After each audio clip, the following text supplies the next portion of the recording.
নমস্কার বন্ধুরা, নিরামিষ দিনগুলোতে সত্যি কথা বলতে রোজ রোজ কী রান্না করা হবে সেটা কিন্তু সব সময় মাথায় আসে না। আজকে আমি আপনাদের সাথে সম্পূর্ণ নিরামিষ একটা রেসিপি শেয়ার করছি, পটলের একটা রেসিপি যেটা অত্যাধিক পরিমাণ মশলা ছাড়াই নামমাত্র মশলাতে তৈরি করে নেওয়া যায়। তবে নামমাত্র মশলায় তৈরি হলেও রেসিপিটা খেতে কিন্তু খুব একটা খারাপ হয় না। গরম ভাতে এই রকম অল্প মশলার রেসিপি কিন্তু মাঝে সাঝে খেতে বেশ ভালো লাগে। তো তার জন্য সবার প্রথমে মিক্সিং জারে বেশ কয়েকটা কাঁচা লঙ্কা অল্প জল দিয়ে বেটে নিলাম। বেটে নেওয়া লঙ্কাটাকে একটা বাটিতে নিয়ে নিয়েছি আর হাফ চামচ হলুদ দিয়ে ভালো করে হলুদটাকেও এই লঙ্কা বাটার সাথে মিশিয়ে নিচ্ছি। খুব ভালো করে এটাকে মিশিয়ে আমরা এটাকে একটা সাইডে রেখে দেব। রান্নাটা করতে কিন্তু খুব একটা সময় বেশি লাগে না, আর ওই যে বললাম খুবই কম মশলায় রান্নাটা তৈরি করে নেওয়া যায়। তো এবার রান্নার জন্য সর্ষের তেল গরম করে নেব।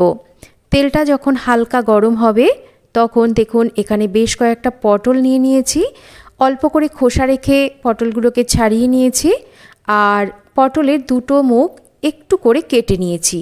এতে করে পটলের মধ্যে ভালো করে ঝাল মশলাগুলো ঢুকবে আর পটলটা বেশ সুন্দরভাবে সুসেদ্ধ হবে। অল্প লবণ দিয়ে এবার পটলগুলোকে বেশ ভালো করে ভেজে নেব। লবণ দিয়ে ভাজলে পটলের মধ্যে লবণটা ঢুকবে, খুব তাড়াতাড়ি পটলগুলো ভাজা হয়ে যাবে। একটু ঢাকা দিয়ে আমি পটলটাকে ভেজে নিচ্ছি। 2-3 মিনিট ঢাকা দিয়ে রাখার পর ঢাকা সরিয়ে নিয়ে দেখুন পটলের একটা পাশ বেশ ভাজা হয়ে গেছে। এবার বেশ ভালো করে লাল লাল করে পটলগুলোকে ভেজে নেব। কিছু কিছু রান্নার জন্য দেখবেন পটলকে যদি বেশ ভালো করে ভেজে নেওয়া হয় তাহলে কিন্তু বেশ সুন্দর একটা ফ্লেভার ছাড়ে, আর সেই রান্নার পটল খেতেও কিন্তু বেশ ভালো হয়। তো এই রান্নার জন্য কিন্তু পটলগুলোকে বেশ লাল করে ভেজে নিতে হবে। পটল ভেজে কিন্তু আমি আর তুলছি না, দিয়ে দিচ্ছি আমি অল্প করে একটু কালো জিরে। এবার ওই যে মশলাটা বানিয়ে রেখেছি মানে লঙ্কা বাটার সাথে হলুদ মিশিয়ে সেটাকে দিয়ে দিচ্ছি। একটু ভালো করে পটলের সাথে এই মশলাটাকে কষিয়ে নেব।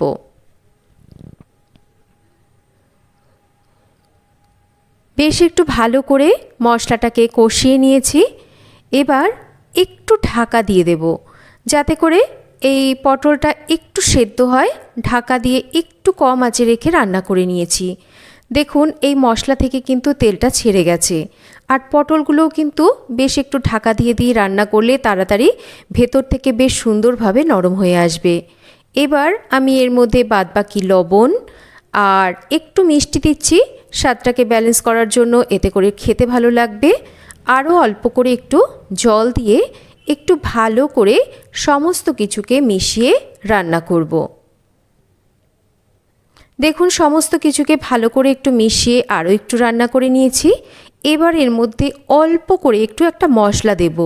তার জন্য এখানে আমি অল্প পরিমাণ একটু কালো সর্ষে, একটু পোস্ত বেটে নিয়েছিলাম, সেটাকে দিয়ে দিচ্ছি। এই মশলাটা কিন্তু একেবারেই নামমাত্র দিয়েছি, খুব বেশি দিইনি।